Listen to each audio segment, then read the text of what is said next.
National Guard, special attention south side. We're taking a report of a shooting. And he identified that he had a loaded rifle in the house. This is going to be a high priority.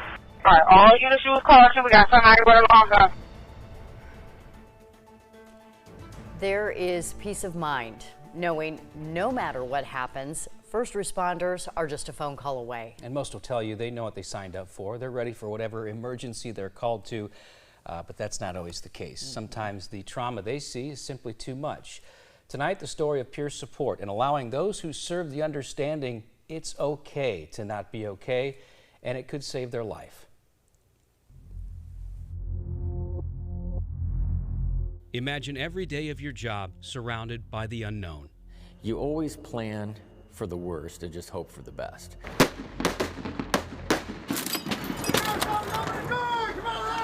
For years, we were taught to suck it up. If this bothers you, you're in the wrong business.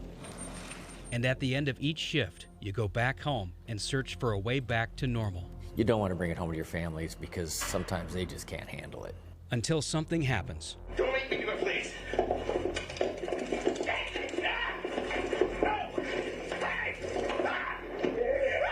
When I got home, it just I saw my wife and I was kind of in shock up until the time I got home. And it was like, this is the time where I turn it off and I don't think about it. And it was kind of the opposite. And normal is never the same. Like it was almost more overwhelming, because at times I didn't know if I was going home. Everything changed for Zachary Anderson on April 9th, 2019. As a Grundy County Sheriff's deputy, Anderson responded to the home of Michael Lang in Grundy Center. Lang fled from a traffic stop after assaulting a police officer and threatened to hurt others. A team led by Iowa State Patrol Sergeant Jim Smith made entry into the home where Lang emerged from a room armed with a shotgun. He fired 2 shots, one fatally wounding Sergeant Smith. Deputy Anderson's body camera captured the entire event. Really hard for me just moving forward with my job, and because I had a lot of a lot of questions like, can I go back to work? Can I, how do I do this? How do I, how is this going to affect me mentally, emotionally, doing the job? He found those answers 2 days later while sitting in a circle. DCI peer support team was there. They would talk to people individually. We all talked as a group. Everyone took their turns.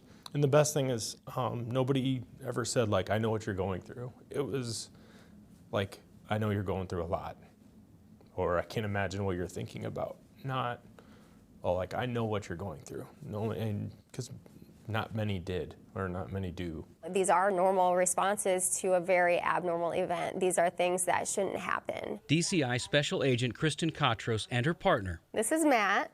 Oh, he looked like he just about got up. He's got a badge on and everything. He does. Traveled the state leading crisis debrief sessions for first responders after critical incidents as part of the Department of Public Safety's peer support program. She led the discussion after Sergeant Smith's death, and today is preparing to speak with members from DPS who responded to the Perry School shooting in January. Having that understanding that everybody sitting around that circle, they experience that too, and they start to hear, okay, these responses, I'm not the only one that felt this way. This other person that, I highly respect, I see that they are feeling the same way, and it's okay. Do these meetings get emotional? Yes, yeah. But it's one of the important aspects of these debriefings. According to the CDC, firefighters and police officers are more likely to die by suicide than in the line of duty, while those who choose to cope in silence are more at risk to develop substance abuse issues and anger problems. You look at the numbers of suicides in our industry, or the cops who tank their careers and their families because they fall into substance abuse and they're looking for the answer at the bottom of a bottle.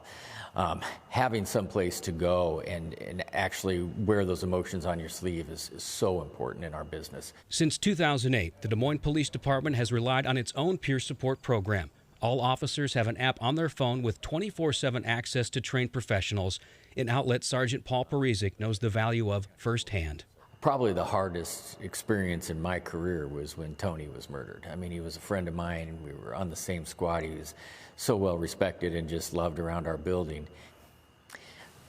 I don't know how to even get started with some of that stuff, Thankfully, peer support professionals like Special Agent Katros and Matt do, And it shows. We're seeing more and more people reaching out. We're seeing more and more people trusting the program. That is a really good indicator for us that we're moving in the right direction. Today, Zachary Anderson splits his time as a firefighter and police officer with Cedar Falls Public Safety, with the confidence to do whatever the job requires and peace of mind. He'll have someone to talk to when he needs them. What was it like for you personally going through that session?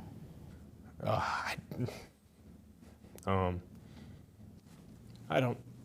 know, like, had we not had that, how I'd have probably done.